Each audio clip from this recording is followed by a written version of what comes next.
بسم الله الرحمن الرحیم. السلام علیکم. زمانوم د تحسین الله تاثیر خبره بکو خیبر پختونخوا کې سکیورټي صورتحال او سیاسي صورتحال باندې. دا وخت خیبر پختونخوا په یو داسې فیز کې داخل شوی دا چې د ترهګرۍ یو نوی لهر روان دی. که د جنوبي اضلاع خبره وکړی شي نو الته روزانه په بنیاد باندې د ترهګرۍ واقعیات، ټارګټ کیلینګ، هدفي وژنې چې دي هغه یو معمول جوړ شوی دی.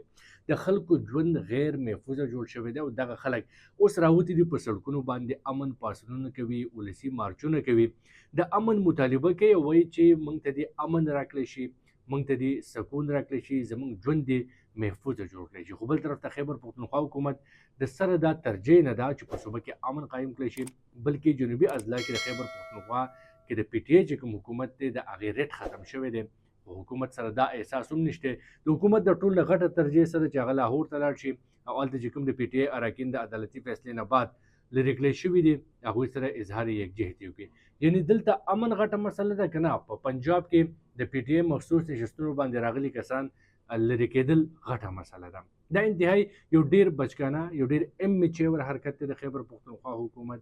او بیا په داسې وخت کې د مولانا فضل الرحمن دا بیان چې په پی ټی آی کې اندروني تبدیلی پکار د وزیراله لرې کول پکار دی، نو یقینا چې دې بیان سره عوامي حمایت هم کېدی شي. راځئ په دغه ټول صورتحال باندې خبرې وکړو، خو د نه مخکې تاسو ته وړوکې غوندې ریکویسټ دی چې زما دا چینل تحسین الله تاثیر سبسکرایب کړئ. دا وخت که موږ د خیبر پختونخوا بیا د جنوبي اضلاع خبرې وکړو نو امنیت دومره خراب شوی دی چې روزانه په بنیاد نوي واقعیات راځي. مولانا خانزیب یو تازه واقعه و تاسو کتله چې په رڼا ورځ باندې هغه په بازار کې قتل کړی شو، ملزمانو هېڅ پته ونه لګېده، تر دې دمه تحقیقاتو کې هېڅ پیشرفت ونه شو. تېره شپه په لکي مروت کې د مقامي امن کمیټۍ چیرمین باندې حمله وشو، هغه پاکې بچ پاتې شو په دغه 14 کې. د دې نه مخکې په بنو کې د مقامي کمیټۍ چیرمین د اغوا کولو کوشش شوی، هغه هم حمله ناکامه شوې وه. دغه شانتې دا معاملات دا یو معمول جوړ شوی دی چې داسې واقعیت مخې ته راځي. خلک مجبوره دی چې هغوی په سړکونو باندې روزي د امن دپاره خبرو کوي. امن پاڅونونه کېږي، بجوړ کې بېګا امن پاڅون شو تېر ورځ او ډېر لوی تعداد کې خلک راوتي. جنوبي وزیرستان کې شوی دی، دغه شان په خیبر کې به کېږي، په نورو ضلعو کې به کېږي.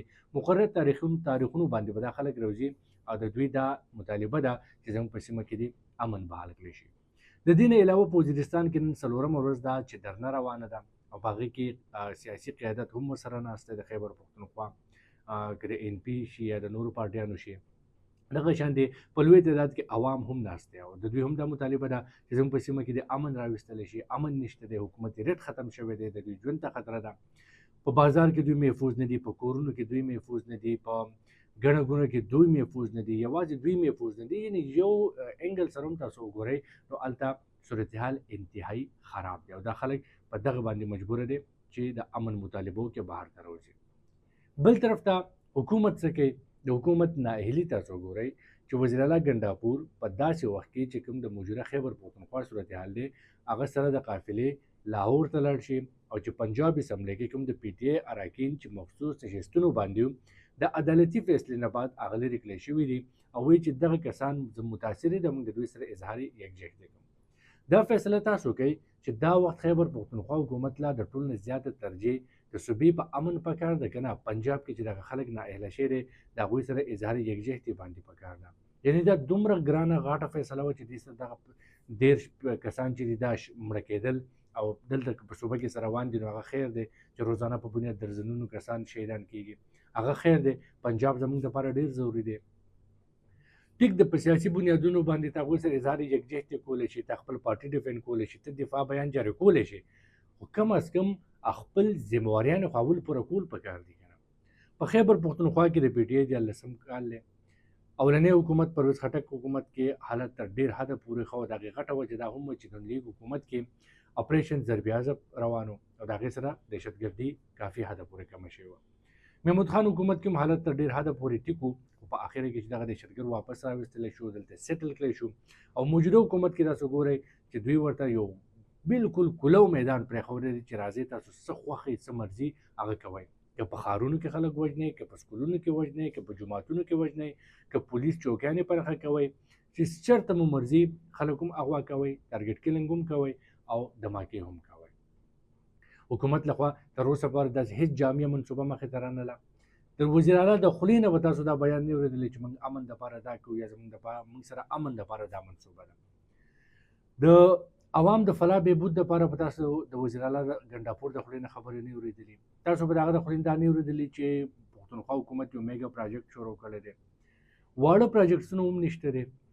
نه هیلث کې څه ریفارم راوستلی شو، څه غټ ګام پورته کړی شو، نه تعلیمي میدان کې څه انقلابي اقدامات وکړی شو، نه پولیس د نور ښه کولو حوالې سره څخه اقدامات پورته کړی شو، ځکه چې پولیس حوالې سره موږ دا اورو چې دوی سره وسلې نشته دی او د هغې په وجه باندې دوی د دهشتګردۍ ښکار کیږي. تاسو هېڅ داسې په خیبر پښتونخوا کې به دا د حکومت نه ونه لرئ چې موږ دا یو پراجکټ شروع کړی، موږ دا کوو، موږ دا کوو، موږ دا کوو. ها دا تاسو ضرور اورئ چې په کوهستان کې چې کوم 200 ارب روپۍ کرپشن و، هغه د پاکستان د تاریخ تر ټولو نه غټ سکینډل و. د دې نه علاوه 26 ارب روپۍ یو بل سکینډل مخې ته راغی، د هغې پسې بیا د هغې نه څو ورځې بعد د تقریبا د 1 ارب 9 کروڑ روپۍ یو بل سکینډل راغی، تېره ورځ یو بل سکینډل راغی.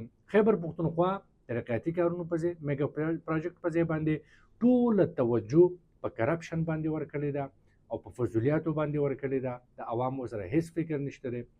که تاسو خیبر پښتونخوا کې د پی ټي ای حکومت یا د پی ټي ای سره د خلکو مینه وګورئ، نو هغه په دې وجه وه چې د حکومت راشي. زه په خپله باندې بخښنه غواړم، زه په خپله باندې د پی ټي ای د نظریې حامي یم. په ګراوند باندې وګورم د پی ټي ای څه وکړو. ګنډاپور به څه کې عمران خان من بې بنیاده کیسونه یا بې ګناه په جیل کې قید، د دې نه علاوه به هغه هېڅ هم نه وایي. د پارټۍ باقي قیادت به هېڅ هم نه وایي د دې جملو یو څو جملو نه علاوه. او چې په خپل سیاست کې په اردو باندې ناست دي، کله لاهور ته ځي، کله خیبر پښتونخوا ته ځي، کله په اسلام آباد کې ناست دي، میډیا باندې روزانه راځي او خپل ځان مشهورولو لپاره ټول لګیا دي. که په دې کې یو تن رامخې کېږي نو هغه د بل خپې وهي او اندروني طور باندې په خپله هم د بدنظمۍ ښکار دي او بې اتفاقۍ ښکار دي. د عوامو سره هډو څه فکر نشته. او په خیبر پښتونخوا کې دا صورتحال داسې دی لکه څنګه چې په افغانستان کې د طالبانو د امریکې یو بل سره ډارې او د اشرف غني یا د حامد کرزي حکومت چې هغه یو علامتي حکومت و، نو خیبر پښتونخوا کې دا وخت د پی ټي ای حکومت یو علامتي حکومت دی. هیڅ موږ دا نشو ویلی چې دا یو عوامي حکومت دی یا د عوام دپاره راغلی دی.